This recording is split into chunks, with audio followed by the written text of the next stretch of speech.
welcome to the Discussing Daredevil panel, where we have a selection of huge Daredevil fans present with various kinds of online presences. And we're going to start with just an intersection where we introduce ourselves, who we are, where you can find us online, and sort of the basics. I'll start. My name is Christine Hannafalk. I blog, or at least I used to.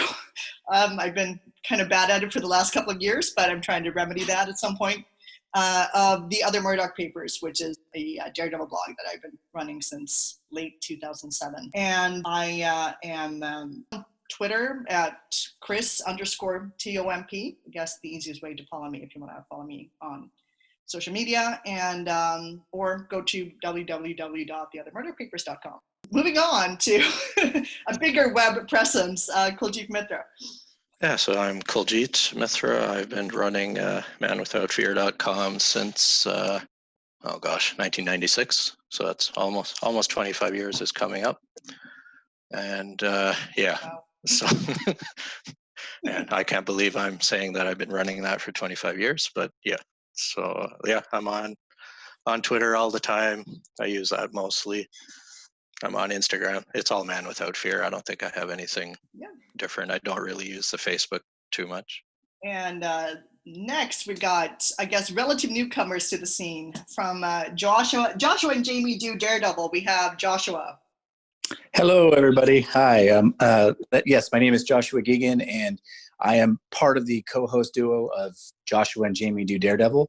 It's a podcast that we pretty much cover mostly just the Daredevil comic book history, and we started from the beginning. We are 65 episodes in, and what we do is we start with number 1, and we usually cover somewhere between 8 to 12 issues each episode, and we just kind of go over them, do a little overview, what we like, a little bit of what we dislike, but we kind of stay away from that, and just pretty much talk everything Daredevil within the comic book.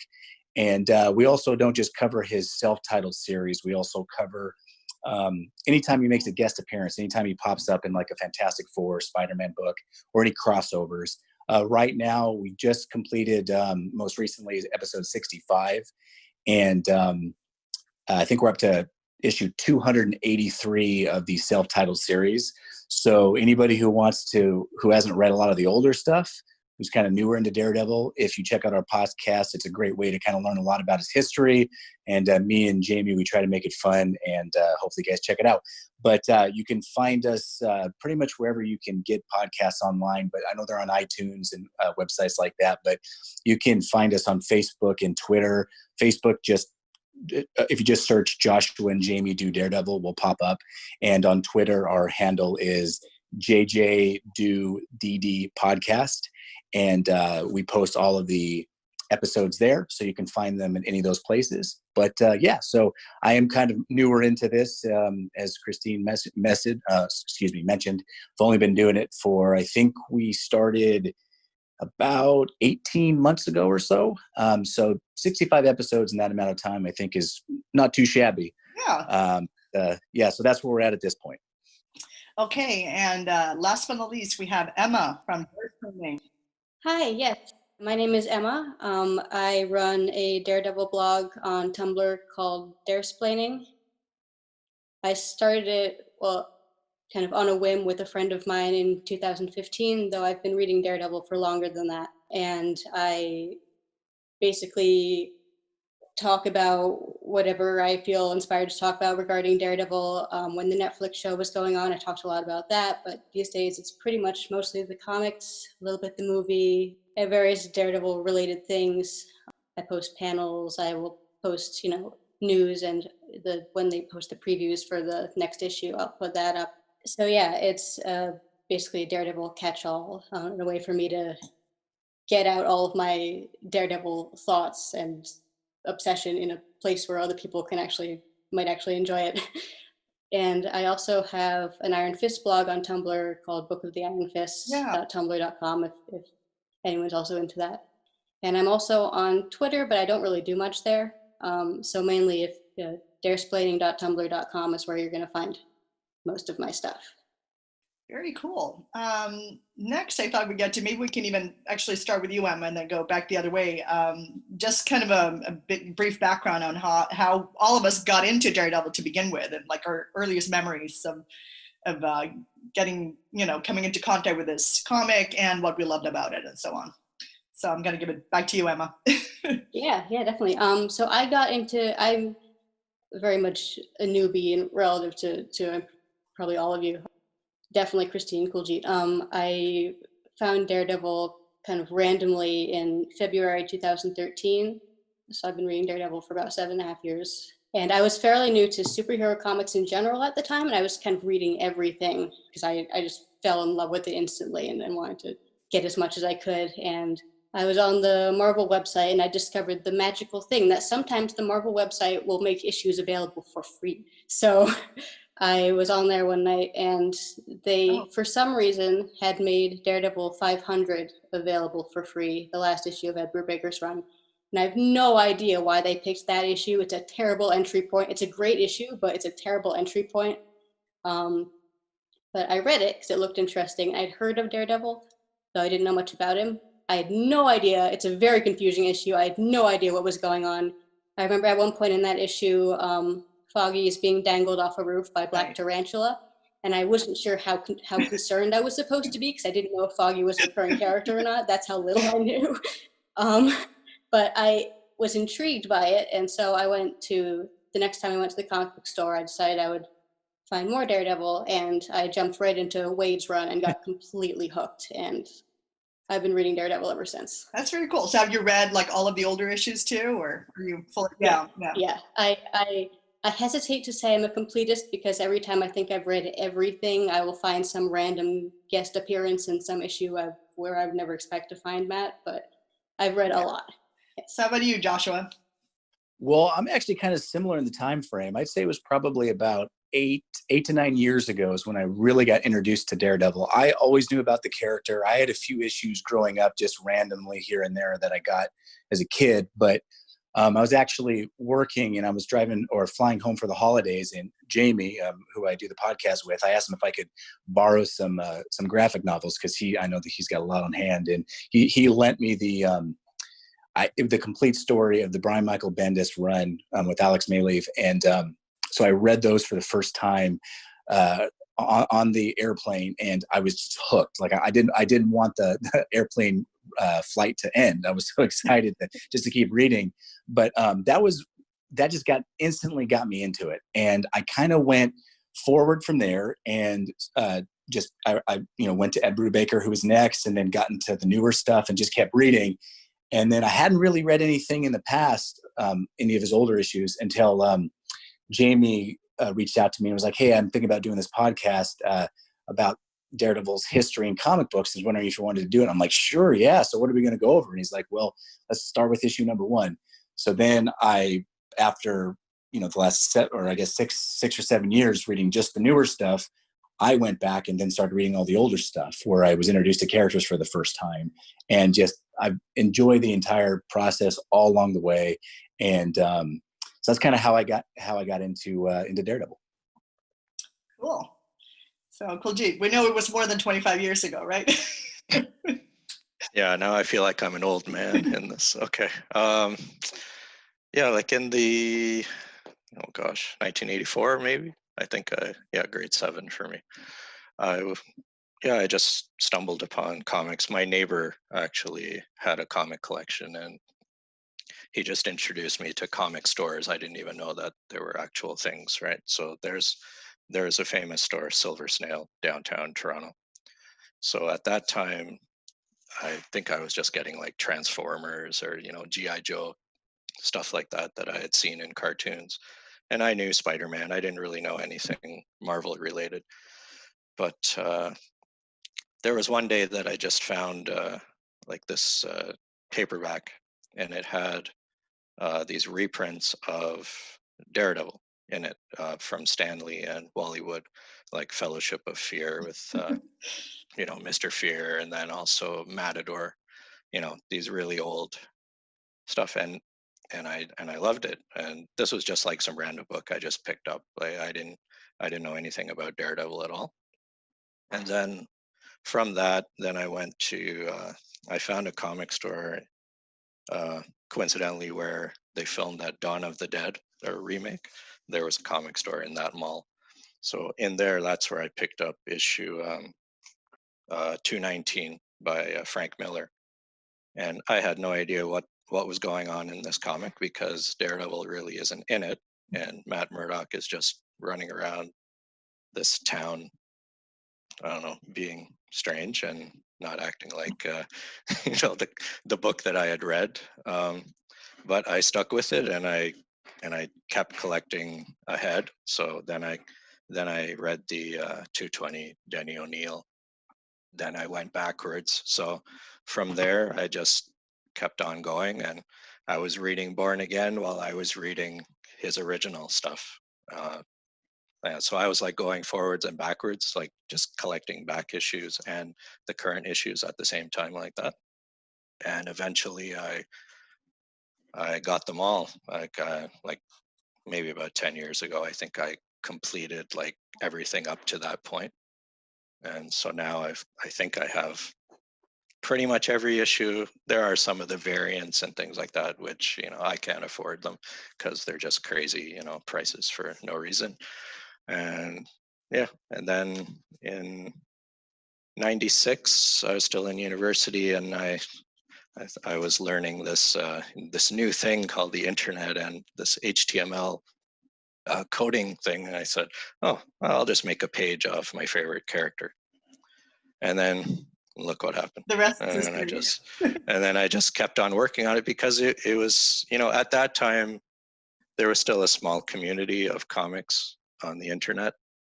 And as I made that page, it just got, it just blew up, and talking like, like maybe like 10 people saw it. But I mean, like, a lot of people, added it to their links page. At that time, everybody was just making like a links page, right, of things they were interested in. And then from there, then my site was going to be deleted off the university server. So I had to go figure out where to put it. And then I made manwithoutfear.com. And there we go. And then every day I've been working on it. And yeah, I mean, it's amazing. I mean, it must be amazing to have a project that you've actually been working on for 25 years. Like, that's longer than a lot of people's marriages. Yeah, and I'm like a different person, like, from that time, right? I wasn't married, I didn't have kids, I didn't even have a job. I was just like this kid working on this page. And then now I'm like, listening to everybody else, starting their Daredevil, reading career, I guess I'll call it. And then it's fun for me to see how people get into the character, just because I had this strange path to it, and then everybody else has like that one issue where they read it and they continued, and they've made a podcast now, or they've made a Tumblr page just like that. That's so cool. Yeah, I have to say, you were kind of, manwithoutfear.com was kind of instrumental in getting me to the comics too, because I have kind of an odd background that surprises a lot of people. I found Daredevil through the Daredevil movie. And it's really, I had never heard of the character before, because, I mean, born and raised in Sweden, we didn't really, it wasn't one of those comics that was ever translated or anything. So I read like Superman and like Spider-Man as a kid, and I like comics and superhero comics in particular. And I mean, it was really, I guess kind of a odd for, well, not super odd, but I mean, not a typical girl in the sense that I like to watch like He-Man and stuff on TV and that kind of thing. So I read a lot of comics as a kid, and then I just stopped at some point. But I kept kind of, whenever a superhero movie or something would come out, I would check it out. So back in the day, this was like a year, I think it must have been 2004 or something like that, like, a year after the movie was out. I don't think it was ever actually in the movies here even. It went directly to DVD. But it was a DVD though, not a VHS tape. But I'm still oldish, so in about 2004 or something, I rented the Daredevil movie, and then almost completely forgot about it. Like, I mean, I must have watched it and thought it was like, yeah, okay. Didn't make much of it. And then it was on TV a year or so after. and there wasn't much else on. And I'm like, oh yeah, didn't I see that? Okay, I'll check it out again. And then, I mean, even though I think people are, sometimes harder on the movie than they need to be, it's still not a cinematic masterpiece or anything.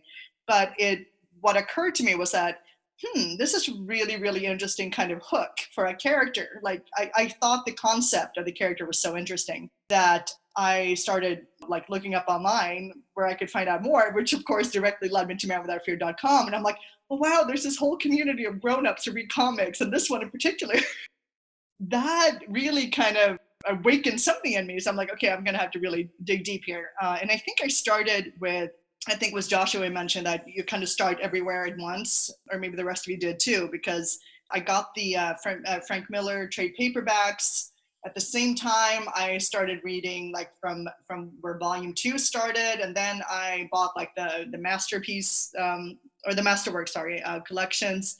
So I started kind of everywhere, and then within a few months, I'd read not every guest appearance, but every comic basically in the between. I mean, there were some scans here and there too for things I couldn't find, but I bought pretty much everything that was in print. And that was that. And I started hanging out at manwithoutfear.com, and then I noticed I had an awful lot of opinions on the message board. And then at some point I just decided that, okay, I'm gonna have to start writing, like start my own blog. So that's what I did in late 2007. I was gonna say, I did keep it up for many years. I still have this, I do need to get back into it more than I'm able to now. It's been kind of for the last 2 years or so, I haven't really written much at all. Sadly, I just haven't, like real life stuff, I haven't really had time. I'm gonna get back to working on that eventually. And I also, since for the last 8 years or so, I've been also kind of semi on and off, mostly off, obviously, working on Science of Daredevil book that I'm like 65 pages into or something that I'm eventually gonna try and get to as well. But I've just became obsessed with the character and the concept of the character, and like everything from how he is as a person, the kind of the crime fighting versus the his work as a lawyer, all the complexities. Obviously, he had like the blindness and the senses and everything. That is super interesting to me. That combination is just, I love just the philosophy of that. So there were so many things that just kind of got me super hooked. Before we go on, just speaking of that, is there anything that you feel in particular that you relate to about the character? And I'm just going to leave the floor open for anyone who wants to jump in. I think, I mean, there's a lot I love about the character, obviously. And I didn't mention, but yeah, for me, obviously manwithoutfear.com was an invaluable resource for me. And Christine, I just binged your entire blog the moment I found out about it. And whenever you do finish your book, I will be right there reading it. I'm very excited. Oh, okay. But yeah, I think I found that I don't really relate to Matt as much, but I'm just fascinated by everything about him. And I think on a purely emotional level, he's a character who has been written very, very well. I mean, the standard for the writing in this comic is extremely high. Pretty much, I mean, there are exceptions, but pretty much across the board. There's always been this kind of emotional layer to him that is really easy to connect to, particularly if you read the whole thing and you spend, hundreds and hundreds of issues with him, seeing him fail and seeing him pick himself back up. And the fact that he is allowed to go through all of the ranges of life, these tremendous, horrible lows, and then these moments of intense joy. And it's you're right there with him, and you get really, really invested in his journey because his journey is so dynamic. And then there are other things. I mean, his perspective, literally his perspective as a blind person with hypersenses who perceives the world in this incredibly abstract and strange way. It's fascinating to think about. You can just have an issue of Matt going about his daily life, and it's interesting because there's going to be that extra element of, well, how is he perceiving this? Thinking about that. And I've also I really like swashbuckly stuff. So I've always loved kind of the Daredevil aspect of Daredevil and of him, leaping headfirst into danger and somehow finding a way out of it. It's very, very, Daredevil's a thrilling read too. So I think kind of all of that coming together has made me latch onto him as a character in a way that maybe I haven't latched on to other superheroes that I've read. Yeah, I agree with pretty much everything that you said, Emma. And one other thing that I'll add, and this doesn't really have any, like, I don't connect to Daredevil by this, but I feel like the fact that he's a lawyer and he's a superhero, and so he's fighting on both sides of the law, where he can do things when he's Daredevil that he can't do when he's Matt Murdock, and vice versa. And it makes him such a dynamic character because he has to walk that fine line on so many different cases, so many different superhero or supervillain battles and everything. And so he has all of his morals that he has to, constantly be thinking about, like, am I going too far? Is it okay if I push a little bit further? But he is such an interesting character. And I don't really think there's anybody else in any, Marvel, DC, where you have a character who has that much stake in everything. Yeah. Anything you want to add, Kuljit, before we move on? I don't know if I can articulate it like these guys. You know what? I think okay, maybe I'll just say something different. Like, I agree with what Emma and Josh just said, but I also like the supporting cast of the comic, and also just the city itself, Hell's Kitchen, New York City.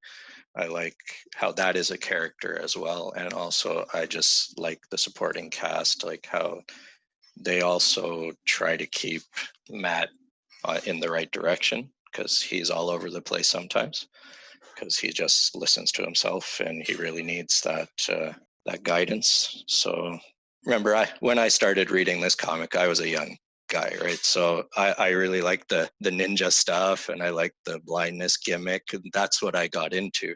As I've read all the rest, I've appreciated just all the writers, just the different ways they've dealt with many of the things that Matt has tried to deal with. And then just the artwork, like, we've had so many great teams on this book. And I know everybody likes to say that online, that, the creative teams on this comic have just been so great all over the years, but it's not a lie, right? There's been a lot of great stories told. And I guess it also relates to the character. Like, nobody really takes Daredevil seriously in the Marvel universe sometimes, and even the comic itself. Like, the people who know the character and know the comic know what it's about and know all the good things about the comic. Yeah, I mean, I think a lot of he's a bit of an underdog, both in his own comic and as a, part of Right. the larger Marvel universe. So it's always fun to see him pop up like elsewhere. So just like, oh yay, they remembered our guy. But one thing also that we wanted to get to is, now, of course, we have a lot of people who are kind of coming into the comics from having seen the show and everything. And of course, it's not the only adaptation we've had. I mean, there's a Daredevil movie from 2003. And then before that, there was that kind of weird Hulk movie that had another kind of strange version of Daredevil in it, but it was also kind of charming. If we set that aside for now, although I do think people should check out the Trial of the Incredible Hulk, was the name of it, right? If we want to, it's probably around on the interwebs somewhere. The movie, but of course, foremost, the television show. What kind of aspects of the comics were you either hoping to see and found there, or was this something that surprised you about the adaptation of Daredevil into his various live action ventures? And I guess I would have liked to have. I love the show. I would have liked to have seen more of his super villain, or more of his rogues gallery pop up, like Yes. people like the Owl, Stiltman, that type of stuff. And I know those are kind of hard to do, but I know we only got 3 seasons, and each one's like 13 episodes, I think. Is it 13? So you don't have you can't go over 600 or 700 issues. You can't cover everything in that short amount of time. But whenever anybody popped up and I recognized the character, I got super excited. Like, Ben Urich was amazing in season 1. He was so cool. Once again, I was bummed out when they, spoiler alert, killed him off. But and then Melvin Potter, yeah, and like anytime that they would pop up, and because the show was so well done, I would get so excited. And I kind of wish that there would have been a few more characters. And that's why, hopefully, if we do ever end up getting another season, Disney Plus or whatever, I'm really looking forward to seeing more of his rogues popping up. Yeah, he gets laughed at for parts of his rogues gallery, but he's got some pretty good ones too. And even the bad ones could probably be made to be better. I know. Definitely. I wanted to see it. Yeah, I was bummed we didn't get Stiltman, particularly because they kept teasing that suit in the background in Melbourne. Yeah, I mean, and actually, I remember on Twitter, the Stephen DeKnight, the first showrunner, he several times mentioned, and he might have been joking, but he said several times that he wanted Stiltman. So I like to believe if he'd stayed on, we might have gotten Stiltman. Oh. But yeah, there were some really, I was really hoping for, there are two Daredevil villains I think would have been really good in live action for the tone of the show. Mr. Fear, I think, would have been incredible. And also the Jester particularly in season 3, because they were doing so much with the media. The Jester has this history of manipulating the media and creating these kind of fake news broadcasts and sowing chaos. And I thought he would have been cool too. So yeah, if we'd gotten to season 4, I agree. I would have been rooting for more. Jester could have been the whole villain for season 4. I mean, obviously keep Wilson Fisk in there, sure, but like I would love to have seen Jester on there. Yeah, Jester. Yeah, exactly. Or maybe the last Jester version of Jester, but definitely the aspects you're talking about, because they didn't even have social media when he was around, and now it's all I was looking forward to. I was actually looking back at my blog because I had a bunch of posts that I wrote like ahead of the first season, just looking at, I hope this shows up and I expect this to show up. And I mean, it was written after we had seen the trailer, so had some insight into what they were doing. But I was really looking forward to seeing what they were going to do with Foggy and Karen and how they were going to treat those characters. Always been a big fan of Foggy. I liked Foggy a lot in the show. I thought Eldon did a great job in that role, even though I think he received some mixed reviews, but I'm definitely pro Eldon. I think it was spot on. And he's a bit of because he's had this history of being sort of occasionally kind of like the comic relief, bumbling fool kind of character. Not in everybody's takes, but in some of them, during some runs. I appreciated that he still had a bit of like humor, and he adds sort of humor and joy to Matt's life, but he's still like a serious player who's like, serious about stuff and doesn't back down from things. And I also think they did the upgrade of Karen Page. So those were things I was expecting, and I wasn't disappointed.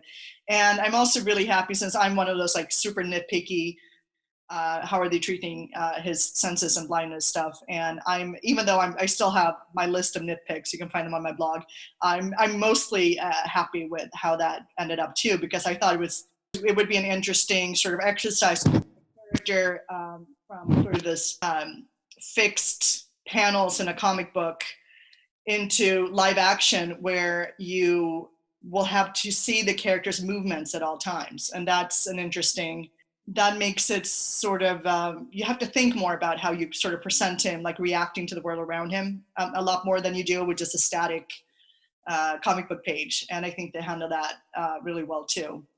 So, but that's always going to be my nitpicky stuff. Like the box of nails in episode 4, that's never going to work for me. But they did a lot of other nice stuff, so they let that one slide. I thought most of the sensory stuff was really cool too, though I'll always be really frustrated by the fact that they never mentioned the radar sense, which I think was a huge problem, because I've talked to people who didn't think Matt was actually blind because of the way they never explained his proximity sense, coupled with the way they did that world on fire thing, and the way that Matt only actually says, as far as I remember, it's not until season 3 that he actually says, yes, I'm blind. That I think could have been done better. But there were scenes I love the scene in season 2 where he has a concussion and he loses his hearing. I thought that was a phenomenal scene. Oh, that's a great scene. So well acted. It's just like, can you imagine how freaked out he'd be? Yeah. I actually because I think you and I actually had a discussion about this at some point. We did. About the radar sense, because I've gone from, originally when I started reading Daredevil, I was kind of fine with the radar sense being something other than like echolocation, which is basically, the most naturalistic explanation. I was fine with it being something other than that, because I'm thinking, that wouldn't work as well, would it? And then I started reading all the stuff about echolocation. I wish there were more out there. I think I've read pretty much every research paper on echolocation in humans at this point. But I started to realize that I prefer that explanation, that it's not a separate sense, but that it's actually, they usually call it like a combination of the senses, but that doesn't actually really work since a lot of the other senses aren't spatial in nature. But hearing can be spatial in nature, and it often is. And there's been all these discoveries about how actually super neat this works in real life. And if you add super hearing to that, but well, big teaser for my supposedly upcoming book, there's a lot you can do with that. But I agree with you that they don't actually, and that's not the same as seeing. That would be kind of that would be a radar sense in like air quotes. I wouldn't necessarily need them to call it radar sense, but just to explain that he has a proximity sense that is not visual. Right, they don't explain it well, and I agree that the world on fire doesn't work for me either. That to me was bizarre, because it seems that almost suggests that it's based on like heat vision or something, which is something I've noticed has snuck into the comic, and I'm like, that doesn't actually work. I'm sorry. It doesn't but that's a whole different, I could talk for an hour about that. So I'm not gonna so I'm just gonna throw toss the ball back to Kuljit if you had any thoughts. Yeah, I was gonna mention that radar sense, and that was like one of the things I liked about the movie, how they represented that. Like the effects there, I think would have worked really well. I guess they couldn't do that type of CGI on their budget for the show, but that was one of the things I liked about the movie, just representing that. I know everybody loves to make fun of the movie. It has its moments. Yeah, I don't hate it as much as a lot of other people. Yeah, I love that effect in the movie. Yeah. Like I can watch it, it's entertaining. I know that there's problems with it because they tried to fit everything into that one movie, because they probably thought they were never going to get this chance to make this movie again, right? So, but yeah, like I think if they had put that radar sense into the show, I think all these things that you guys are talking about, it would have been more clear. But otherwise, the show, yeah, I love the show. However we are going to get this show back in whatever form, they gotta just keep going with the source of the comics, right? Because there's so many stories that can be done. There's so many good arcs. One thing I miss though a little bit, and I know a lot of other people have mentioned this too, is that there's not, they kind of hand wave the courtroom stuff away pretty quickly. Like even in season 2, where there's I don't know if you guys have seen the YouTube video of the actual lawyer who does a kind of a review of the Punisher trial. It is not, it is not kind. But that aside, I mean, Matt isn't even in most of that. He just kind of shows up and it all goes to, shit. Pardon my French. So there's not even much of Matt in there. And I would have liked to see a little more courtroom stuff, which I think they can do without it being, I mean, there's a lot of courtroom drama on TV, so apparently people are eating this up. People like courtroom drama, and if you have that many hours of television at your disposal, if like they ended up now with 3 seasons, hopefully more, you can. And I mean, they do balance the action stuff with the non-action stuff really well, and you do get all these quiet scenes with all these characters. But I would have liked to see a little bit more of Matt as a lawyer, personally. But that's a minor quibble. Yeah, I think one of my other things about the show is that I think it did a really nice job of digging into, I mean, obviously Netflix show Matt is slightly different than comics Matt. They brought in a bit more religion. They brought in a few, different elements, but they did a really nice job of exploring kind of this darker, more violent version, kind of a man without fury version of his origin story, his approach, his thoughts about killing, his struggles with what to do with Fisk. I thought they crafted that really well, but after 3 seasons, I kind of wanted something else. I felt that I really liked season 3, but it felt like it was basically the same story as season 1. And so my hope for the hypothetical season 4 would have been, I mean, I can understand that they couldn't completely transform the tone because that's not what they were going for, but I would have liked, I mean, there's 56 years, I mean, at this point, 56 years worth of comic stories to draw from. And yeah, I wanted a little more variety, maybe something slightly more, I want more kind of superhero-y in a way. I was really happy with that moment at the end of season 3 where Matt seemed to finally make peace with being Daredevil, and the idea that he could be Daredevil and be Matt Murdock without having to that he wouldn't have to sacrifice one or the other. I kind of wish we'd gotten that sooner so that we could have a little more of him in the costume, maybe kind of enjoying himself a little bit more. And again, I think that's not the story they were telling with this, they were really digging into the kind of the dark, the dirty street level, but it's kind of what that was on my wish list for season 4, certainly. Yeah, it's true. I mean, I'm thinking of the sort of the swashbuckling aspects and his like enjoying being Daredevil reminds me of how a lot of people talk about the Frank Miller run as this is like long, like really good, but long, like dark and dreary and super dramatic and all of this. And there's like a lot of Frank Miller issues where it's like he's just like enjoying himself, like swinging on his way to work, which of course swinging to work may not actually work in a kind of TV show, but that he's enjoying himself doing all that, of course, is a part of the character too. And I mean, he doesn't. Yeah, I mean, you almost kind of get the sense that he's doing it, he's being Daredevil almost entirely out of a sense of obligation in some sense. Like he feels like he's destined to do this because of like everything that happened to him. Like, well, I have these abilities, I need to put them to use. And he's got this like, so it's like guilt and obligation, which of course are kind of related feelings, I guess. But that and almost kind of like Electra says at the end of season 2, like you're hiding from yourself. It's almost like he's trying to escape kind of his daily life, which you can sort of understand to some degree, but I don't think comic book Matt has that same kind of urge, at least not as the character has matured and become sort of have a mature view of himself as a person. But regarding the religion though, I have to say, like, I've always been one of those people who have been kind of I mean, if you've read like every single issue, you'll notice that like religion actually very rarely features in a Daredevil comic. Right, yeah. It's like a handful of, I mean, you have like Born Again, it's got the religious themes thematically, and then you have, of course, Guardian Devil. Yeah. And then the movie. But aside from that, it's like, yes, he's an Irish Catholic, that. There's some mention of it, I guess, in the Chichester run too, I think, but it's not something that's like a common. Yeah, James Mattias has that flashback with him in a church. But there's not much. I've always been confused about where that came from. Yeah, so it feels more like, I think a lot of it was around Guardian Devil. It was like, well, he says Catholic superhero. I'm like, yes, sure. But so to me, that thing always felt like more like it was more in people's heads than it was actually in the comic.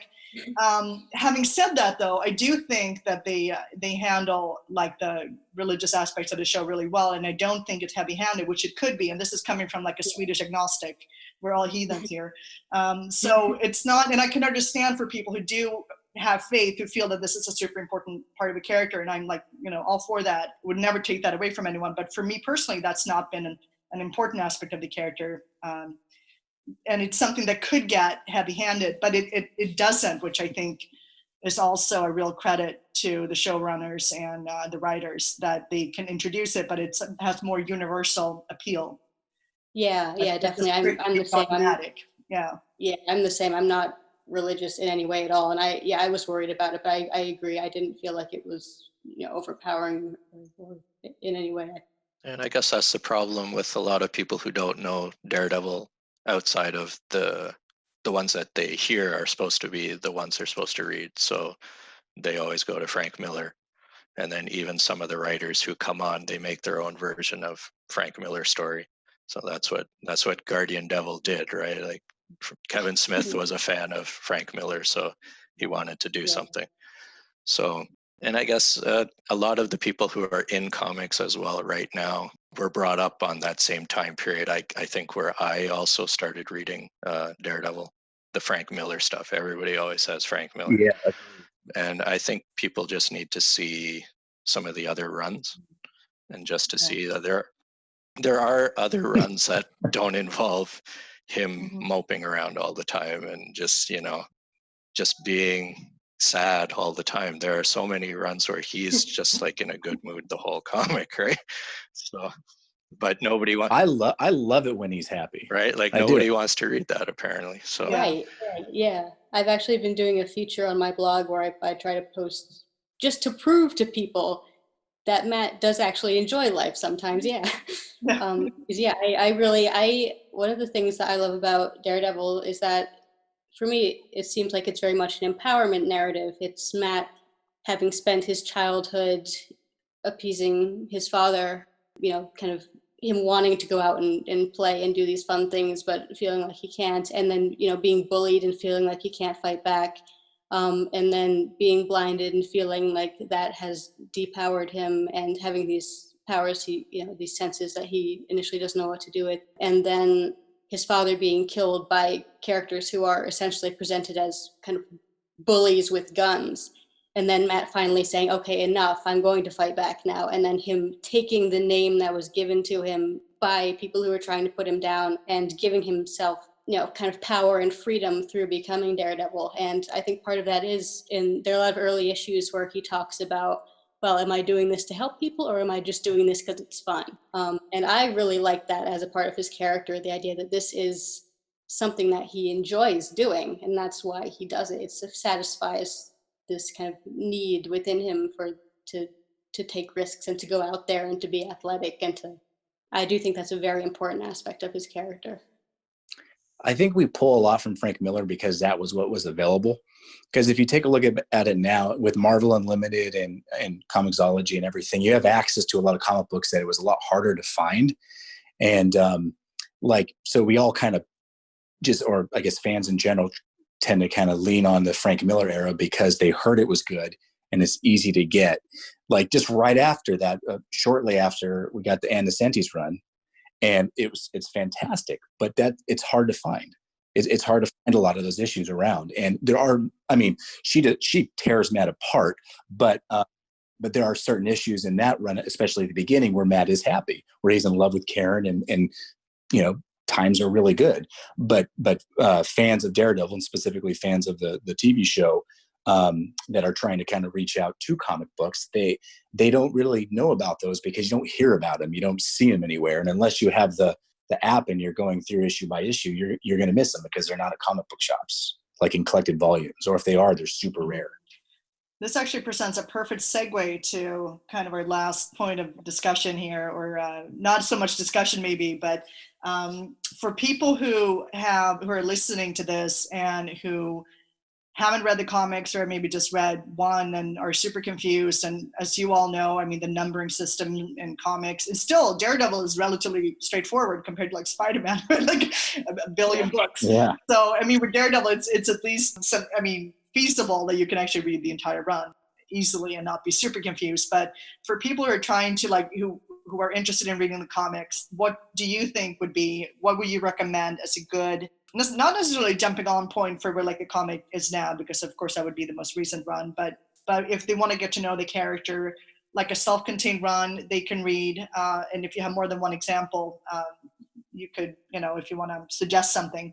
I think my favorite is the one that I read first, which was the Brian Michael Bendis run. I love it, and I think that is a great run just for in general, even if you're not a superhero fan. But if I had to pick something different, I would say the first 50 issues.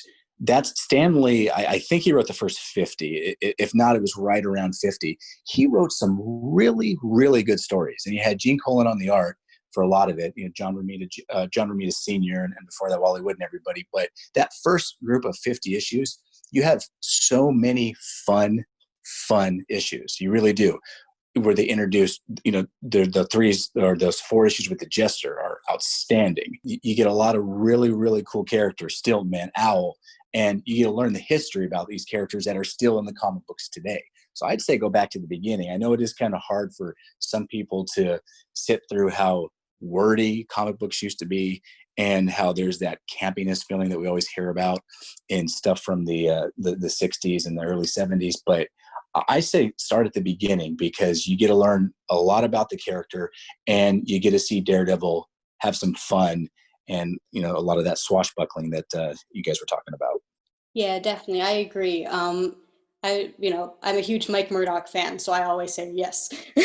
Oh, Mike Murdock's the best. Yes. Love Mike Murdock. Heck yeah. But yeah, and I always recommend, because I understand that it's hard to, the older art styles, the older comic style can be a little bit daunting, but yeah, definitely read at very least read the first issue. It's a very solid issue.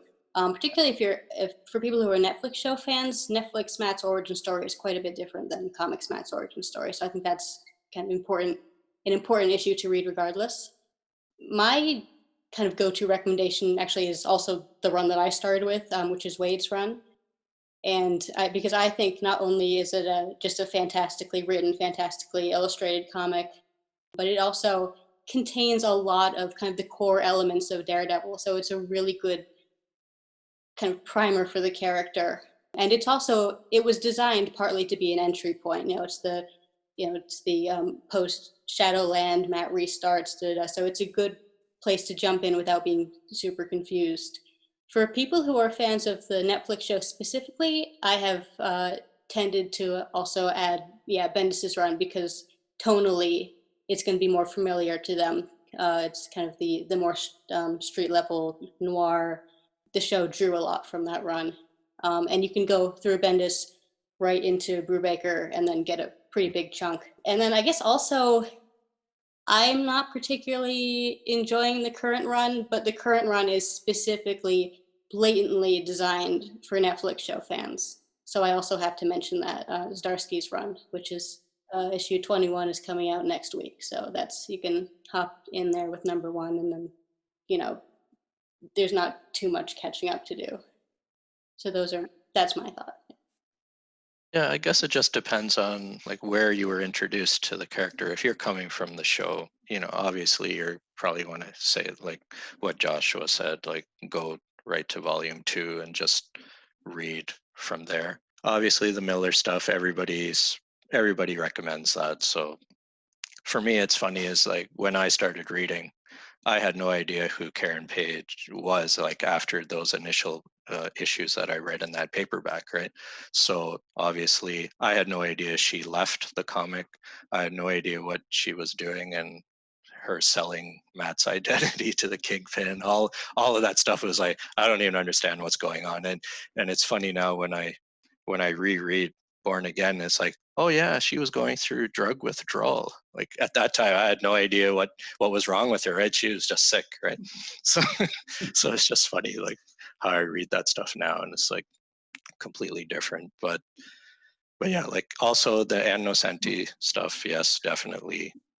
People just don't know about it. I guess because there hasn't really been too many collections of that material, and I guess recently some of them have been reprinted in the Epic collections, and hopefully more fans come to that.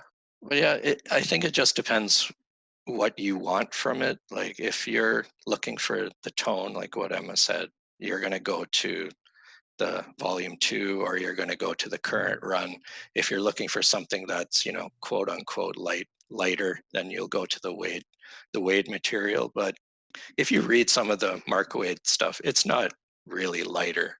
Like if you really look at it, I think people get more confused because Chris Samnee's artwork is so bright, and it's so swashbuckling, as Emma said as well. Yeah. They don't get that it's dark. Like some of that stuff that he wrote it's not light. It's not comedy. It's pretty out there too, right? So yeah, I think usually people, like when they point to, I mean, there's this whole run of issues during the Wade run where Matt's really dealing with depression, and it's like they go super heavy into that. So it's like, no, this is not all joy and and camp Right. and stuff. Definitely not. Yeah, I would also, as you've said, there's a few jumping on points that where I guess point of origin for people to get to know the comics. And I would also say like the Wade run with his various artists, Paulo Rivera and Marcus Martin first, and then Chris Samnee. it's a good like self-contained. I mean, I felt it, jumped the shark a bit at the end, which I've also written about. But like the first 85% of that run, I love it. It's one of my favorite runs. So definitely check that out. But also, of course, I know Frank Miller is like an obvious recommendation too. But I remember when I first got into the comics and I read those Frank Miller collections. The first one isn't actually even written by Frank Miller because it's the one where he started as the penciler, and then it was Roger McKenzie on writing.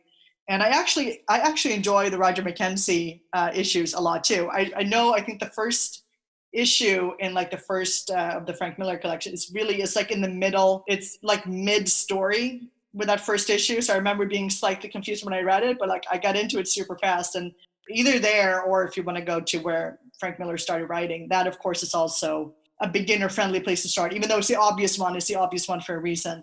I do think the early issues, I would definitely recommend people check those out. Maybe not as the very first thing they do, because if they're coming from the show, because it's a bit of the contrast is pretty stark, but definitely as they kind of get to know the character, it's fun to go back and read those issues. And a lot of them are super fun. And as you said, the origin, the first issue is actually really good.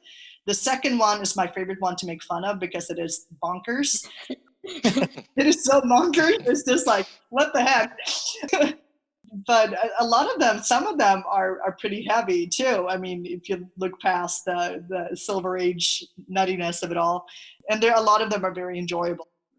When it comes to volume 2 and stuff, and if you look at the Bendis run, I enjoyed it a lot, but I'm glad I read it after the fact, collected, because if I had been reading it issue by issue at the time, I would have just gone nuts, because the pacing is so, should I say deliberate, that it may be almost a bit too slow for people. Maybe if you just want to get into the character really fast, but I mean, it is super good. And the Brewbreaker stuff too. Brewbreaker is absolutely, Brewbreaker Lark, one of my also favorite runs. So there are a lot of good ones out there. And of course, to anyone listening, if you don't know where to start and if you need issue numbers and stuff, of course, rememberthatfear.com has got like also an archive and stuff. Like you can check like who was the first appearance of what was the first appearance of so-and-so character and stuff. So Kuljit's got all that stuff lined up for you. And otherwise you could just reach out to any one of us, I guess, and just if you want to get in touch with us. I'm not gonna say we'll hook you up because you're gonna have to get your own comic, but we can tell you where to go look. I think we're are almost out of time. Do we have any parting words or any final comments? This has been amazing. I had a massive amount of fun doing this. Thank you, everybody. Yeah, no, thank you for having me too. It was a blast. Thank you.